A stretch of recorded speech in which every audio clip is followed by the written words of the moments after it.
demander à Dieu qu'il protège notre peuple et qu'il éclaire tous ses dirigeants. La masse qui nous attend demain, cette masse demande autre chose que le bien de vote aujourd'hui.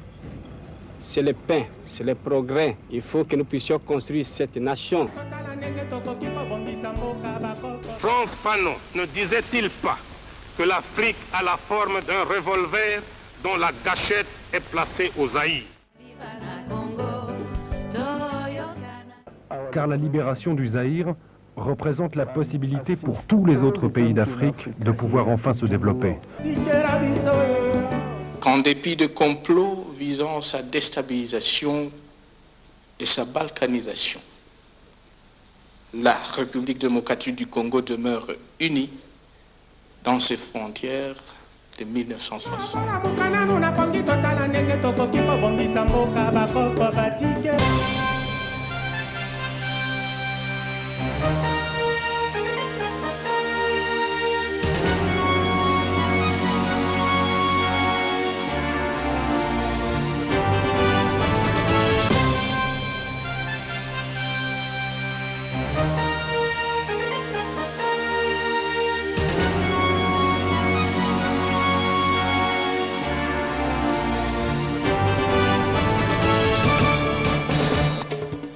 Bonsoir à tous et merci de votre fidélité à Télé 7. Bienvenue dans cette édition d'information dont voici le sommaire. Le feuilleton Vital Kamerhe est loin d'avoir dit son dernier mot après sa tentative manquée de vendredi dernier.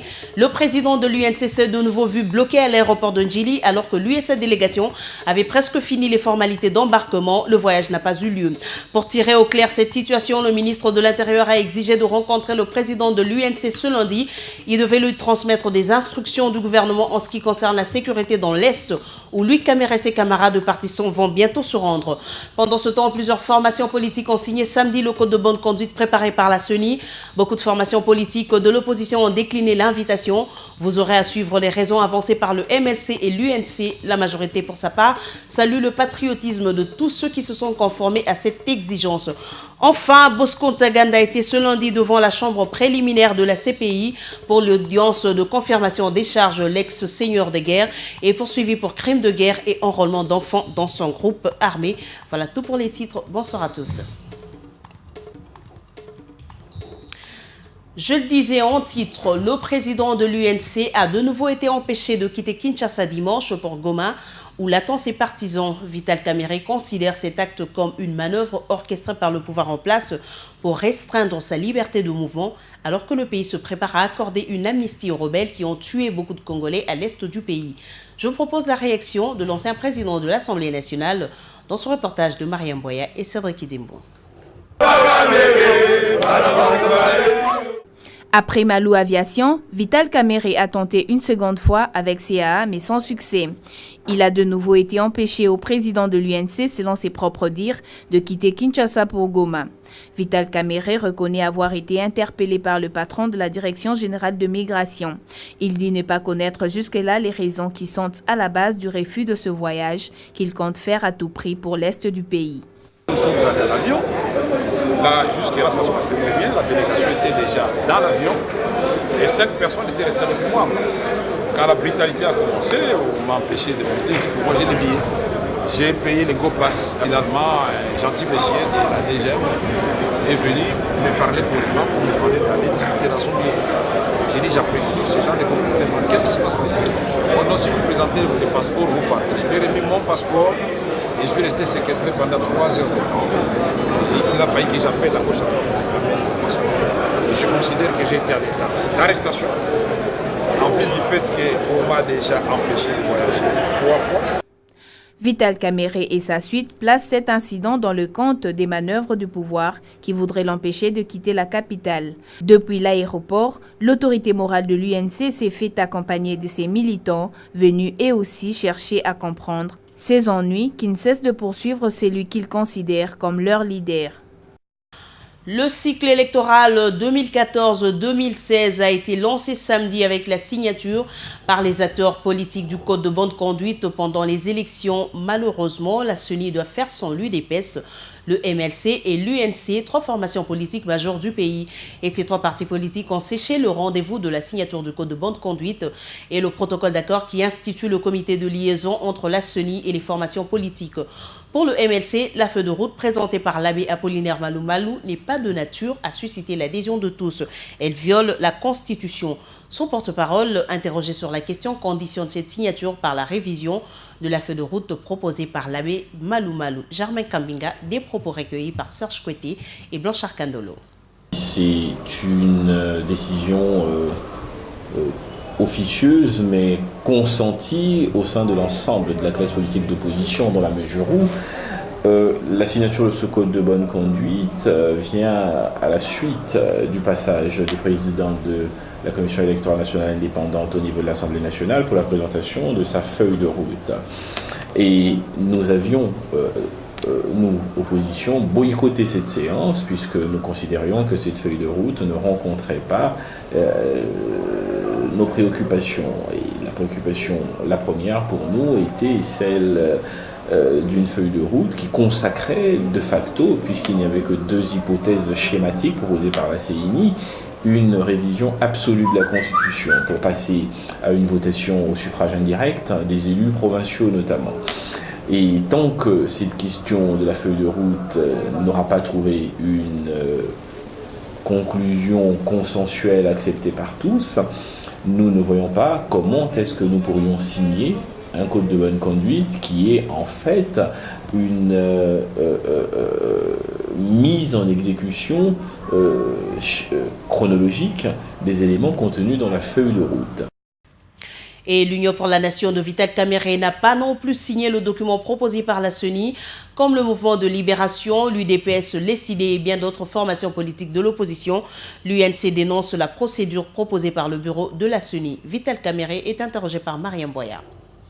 Mon parti, que nous engageons, n'a pas signé et on ne peut pas signer le code de bonne conduite pendant qu'on est en train de séquestrer les gens, pendant qu'on est en train de se comporter de façon contraire à ce qui se trouve dans les codes de bonne conduite.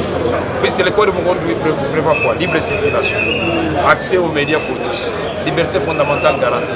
Mais on va signer quoi pendant cette période? On a fait les concertations pour la cohésion nationale. Mais ce qu'on fait à l'aéroport, ici, comme en Dolo, c'est la cohésion nationale. On va former le mouvement de cohésion nationale avec les M23 amnistiés. Et les Camerounais vont entrer en prison pour remplacer les M23 qui n'avaient pas le droit de circuler sur le territoire national. Du côté de la majorité, on ne se leurre pas du tout. L'opposition dite républicaine était présente. Son porte-parole s'insurge contre l'attitude de ces partis politiques de l'opposition et précise que la CENI, qui est constituée des délégués venus de toutes les tendances politiques et de la société civile, reste l'émanation de la volonté du peuple. Il exhorte toute la population à soutenir ses activités, en particulier la feuille de route qu'elle a présentée afin de lui permettre d'organiser des élections apaisées, crédibles et démocratiques. Je vous propose d'écouter Sébastien Luzanga. Il est interrogé par Paul Félicien Nangana. Nous, en tant que majorité présidentielle, nous avons toujours souhaité avoir une opposition républicaine, une opposition responsable, une opposition qui ne partage peut-être pas le même point de vue que nous, mais en ce qui concerne le problème du pays, que cette opposition soit responsable. Croyez-vous sincèrement que tel que la CENI est composée, c'est-à-dire que le bureau de la CENI, la plénière de la CENI, vous croyez sincèrement que ceux qui sont de l'opposition dans cette CENI de la majorité présidentielle, comme de la société civile, peuvent laisser Malou Malou décider seul? Ce n'est qu'un procès d'intention. Je crois qu'aujourd'hui, nous, en tant que majorité présidentielle, nous faisons confiance, pleinement confiance en la CENI pour que le processus électoral qui commence bientôt, que ça soit apaisé pour tous les Congolais, que nous ayons des élections réellement crédibles, des élections où tout le monde va croire. Cette opposition-là, qui n'est pas dans la cohésion nationale, je crois que les choses sont très sérieuses. Nous sommes dans le processus électoral et nous voulons que ce processus-là se poursuive. Le code de bonne conduite, c'est quoi? C'est que les gens se conforment pour dire voici ce qui va se passer. Ce n'est que le code de bonne conduite. C'est ce lundi que la Cour pénale internationale devait procéder à la confirmation des charges retenues par la procureure contre l'ancien chef de guerre Bosco Ntaganda.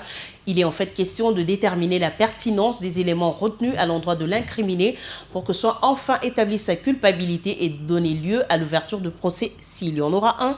Paul Madidi, le chargé de communication de cette cour en RDC, explique le déroulement de cette audience dite de confirmation des charges. Il est interrogé par José Junior Owawa. Si le procureur, au cours de l'audience de confirmation des charges, a présenté des éléments de preuve suffisants, les juges vont confirmer les charges et donc ça veut dire on va en procès. Si les charges ne sont pas suffisantes, ou plutôt les preuves ne sont pas suffisantes, les juges ont deux possibilités. Ou bien ils ne confirment pas les charges et donc il n'y a pas de procès par la suite, ou bien il est demandé au procureur d'amener des éléments additionnels, des éléments de preuve suffisants pour aller en procès. En attendant le renouvellement de son mandat qui prend fin le 30 juin 2014, la mission des Nations Unies pour la stabilisation du Congo, MONUSCO, fait déjà ses valises pour installer son quartier général dans la partie est de la RDC. Au sein de la mission onusienne, le mouvement du personnel se fait déjà sentir. Tout est mis en place pour qu'à partir du 1er juillet 2014, l'essentiel de ces activités se concentre dans l'est du pays. Une délocalisation qui sent l'odeur de la balkanisation. L'avènement de la République du Soudan du Sud ayant été précédé d'un tel mouvement du personnel onusien vers Djouba. Commentaire de la rédaction avec Thierry Kassongo. En ce moment où le pays travaille pour retrouver sa cohésion et son unité longtemps mise à mal par les guerres à répétition, qu'est-ce qui peut bien justifier le déplacement du quartier général de la MONUSCO de Kinshasa à l'est du pays? En tout cas, le côté caché de ces décisions reste un mystère, même si, à l'officiel, aucune résolution n'a encore confirmé la délocalisation du QG de la mission onusienne dans notre pays. Dans le rang de son personnel, l'on se prépare déjà à ce qui paraît plus que jamais comme une évidence. Le lit est déjà dressé car depuis quelque temps, la MONUSCO délocalise pour l'Est une bonne partie de ses activités, longtemps concentrées à Kinshasa. Tout est mis, renseigne des sources généralement bien informées pour une installation définitive dès le 1er juillet 2014 du QG de la MONUSCO dans la partie est de la RDC. Des villes telles que Goma ou Bukavu sont ciblées pour abriter l'essentiel de la présence des soldats de la paix de l'ONU en RDC. La situation fragile de l'Est étant au centre de préoccupation aux Nations Unies, il est normal que la MONUSCO installe ses bureaux dans une ville de l'Est au lieu de les maintenir à Kinshasa, à environ 2000 km de ces zones d'opération. Mais là où les bas blessent, c'est que personne ne sait dire avec précision les vraies motivations de ces décisions. Beaucoup d'observateurs redoutent les scénarios qui s'est passé il y a quelques années à côté de chez nous, au Soudan, pour ne pas les citer. Si, à l'ONU, commentent les mêmes sources, l'opinion de la délocalisation du QG n'est fait l'ombre d'aucun doute dans certains milieux spécialisés à Kinshasa. La décision est interprétée de diverses manières. On tente de faire un lien avec les déclarations faites il y a quelques mois par Johnny Carson, alors sous-secrétaire d'État américain aux affaires africaines. L'on se rappelle qu'à cette époque, l'Américain avait relevé qu'il était important pour tous les partenaires extérieurs impliqués dans la résolution de la crise congolaise d'expérimenter la thérapie mise en œuvre au Soudan et en ex-Yougoslavie pour mettre fin à la crise qui mine la partie est de la RDC. Pour avoir réussi dans l'ex-Yougoslavie et au Soudan, la recette onusienne est-elle sur le point d'être appliquée à la RDC? On attend voir. Et dans le chapitre économique, le Premier ministre et les membres de la Troïka stratégique ont traité au cours de leur réunion hebdomadaire de ce lundi des questions liées à la croissance économique et au développement social. Après étude, le gouvernement décide de mettre en place une stratégie de développement pour booster la croissance afin d'atteindre ses objectifs. La réunion s'est tenue à la primature. Les détails avec Nadine Laing.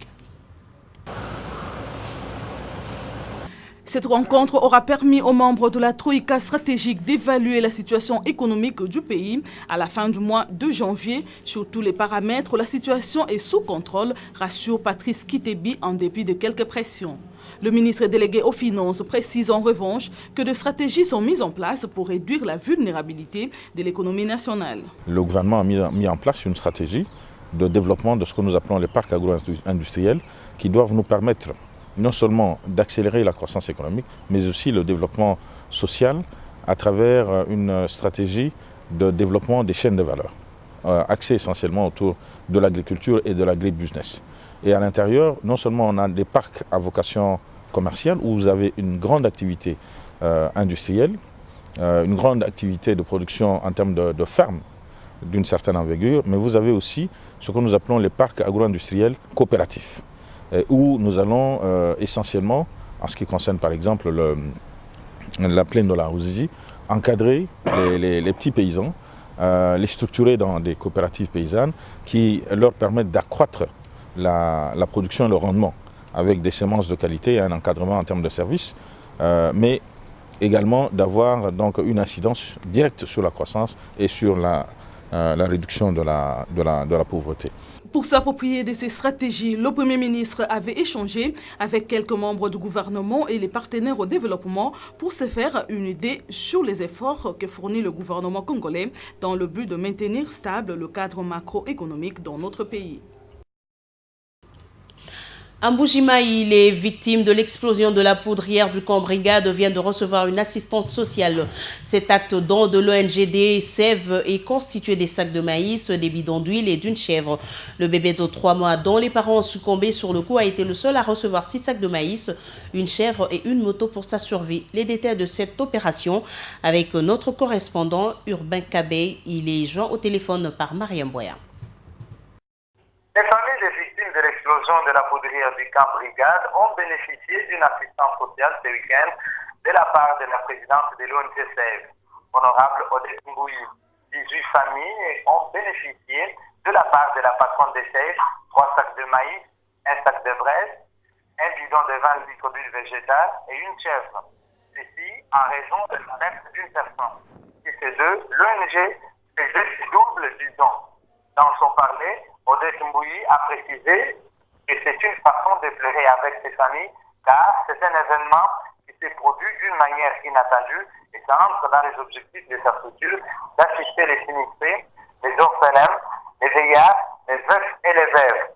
Pour un bébé de 3 mois qui est fracturé à sa jambe droite, qui a perdu son père et sa mère, l'ONG Save a remis à sa tante qui les garde à l'hôpital Gonzola une somme de $100 américains, les habits, 6 sacs de maïs, 2 bidons d'huile végétale, 2 sacs de braise, 2 chèvres et une moto bajaj de marque Boxer destinée au transport en commun pour avoir à manger du bébé. Disons que cette visite dans chaque famille s'est terminée à l'hôpital Gonzola pour consoler les blessés. Rappelons que l'équipe de MAG des Nations Unies dépêchée de Kinshasa pour désamorcer les bombes restantes est déjà à rêve. Ils sont presque à la fin du travail. La technique utilisée ne va pas permettre aux munitions non explosées à s'éclater. Il n'y a plus encore de danger qui guettent ceux qui habitent les camps Brigade et les environs. Mbujimayi, Urbain Kabey pour Télé7. Voilà, c'était là Urbain Kabey depuis la ville de Mbujimayi. Parlons santé à présent. La RDC présente un tableau sombre des mortalités infantiles. C'est ce qui ressort des statistiques rendues publiques par le Fonds des Nations Unies pour la population au cours de la séance de restitution à l'intention des partenaires impliqués dans la lutte pour la réduction de ce fléau en RDC. Présent à cette cérémonie, le ministre de la Santé publique Félix Kabange-Numbi a annoncé la mise en place d'un comité de suivi pour la concrétisation du chronogramme des activités liées à cette mission. La réunion a eu lieu vendredi dernier au secrétariat général du ministère de la Santé, Jemima Mogo et Baby Malobo. Pendant une semaine, ces experts se sont déployés sur le terrain pour cerner les multiples réalités auxquelles font face les populations congolaises en ce qui concerne la mortalité infantile.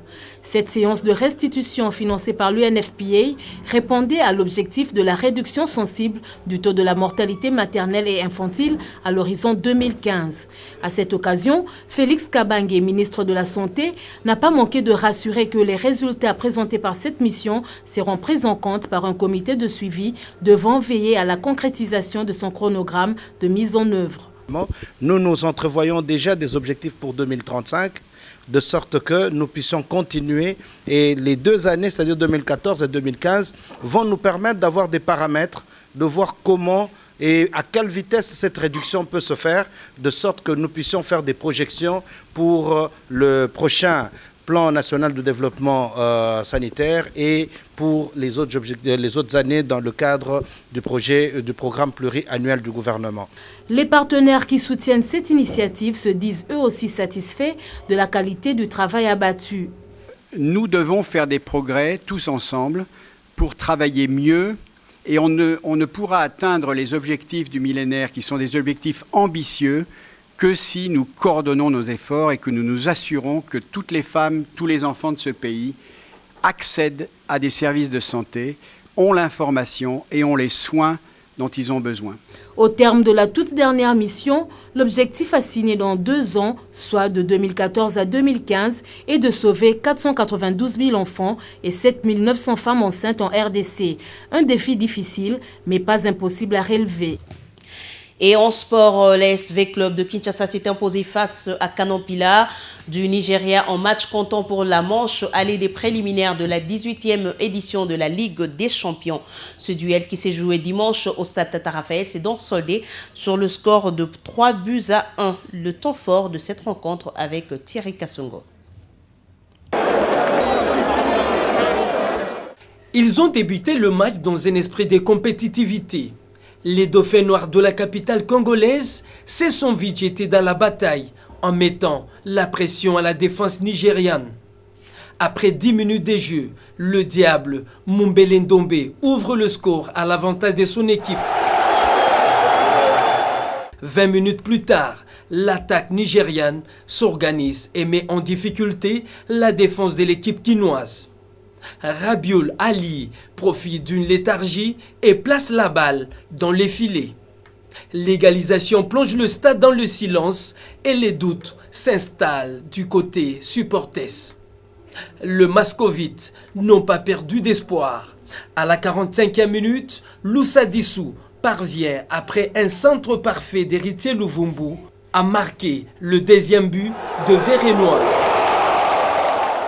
Après les Citrons, l'ASV Club continue à prendre le contrôle du match. À la 56e minute, les Mamabidi profitent d'un excellent travail de son capitaine Ebunga pour fusiller le gardien. Il marque et conforte ses coéquipiers ainsi que les supporters. Le club louchois Don Bosco a lui aussi réussi à s'imposer devant son public 3-0 face à Victoria University d'Ouganda. EMK de Kinshasa en déplacement à Djouba a fait jeu égal face à El Albara, un but partout. C'est déjà la semaine prochaine que le match retour sont prévus. Il ne reste qu'aux coachs des équipes en compétition de faire leur dernier réglage. Et à présent, Jémy Mamogo va nous lire la presse parue ce matin dans la capitale. La signature du protocole d'accord et du code de bonne conduite ainsi que le déplacement du quartier général de la MONUSCO sont les 2 sujets qui ont marqué l'actualité de ce lundi 10 février. L'Avenir, pour commencer, estime que la signature de ce protocole d'accord est un pari gagné par l'abbé Malou Malou. Selon le tabloïd, les mandataires des partis politiques qui sont accrédités à la CENI affichaient tous complets, pendant que du côté des chefs des partis politiques, l'on a constaté 1 ou 2 absences. Voilà qui pousse plusieurs observateurs de la scène politique à dire que la CENI a réussi son pari. La prospérité parle plutôt d'un mariage scellé. Plus de 100 partis politiques sur 451 enregistrés au ministère de l'Intérieur ont signé le samedi dernier le code de bonne conduite ainsi que le protocole d'accord instituant le comité comité de liaison entre la CENI et les partis politiques en RDC. Le mariage est ainsi scellé entre cette institution d'appui à la démocratie et les principaux fournisseurs des candidats aux différentes élections. D'après l'abbé Apollinaire Malou, poursuit le confrère, les présidents des partis politiques qui n'ont pas eu l'occasion de signer les documents peuvent passer à la maison des élections tout au long de ce mois de février pour souscrire librement à ces actes d'engagement, conclut le journal. Le palmarès, pour sa part, présente le code de bonne conduite signé entre la CENI et les partis politiques. Le tabloïd note que le président de la CENI a rappelé que les différents codes de bonne conduite peuvent être considérés comme un outil qui contribue à la liberté et à la régularité, au choix réel et crédible au processus représentatif, à la transparence et à l'obligation de rendre compte à l'intégrité électorale, à l'émergence et à la consolidation d'une culture politique démocratique. Et pour boucler cette revue de presse, le potentiel informe que la MONUSCO déplace son quartier général à l'est de la RDC dès le 1er juillet prochain. En attendant le renouvellement de son mandat qui prend fin le 30 juillet 2014, la MONUSCO fait déjà ses valises pour installer son quartier général dans la partie est de la RDC. Au sein de la mission onusienne, le mouvement du personnel se fait déjà sentir. Tout est mis en place pour qu'à partir du 1er juillet 2014, l'essentiel de ses activités se concentre dans l'est du pays. Voilà Bijoumboui, c'est tout pour ce soir. Merci Jemima pour ce condensé. C'est la fin de ce journal. Merci à vous tous de nous avoir suivis et bonne suite de programme sur la télé républicaine. Au revoir.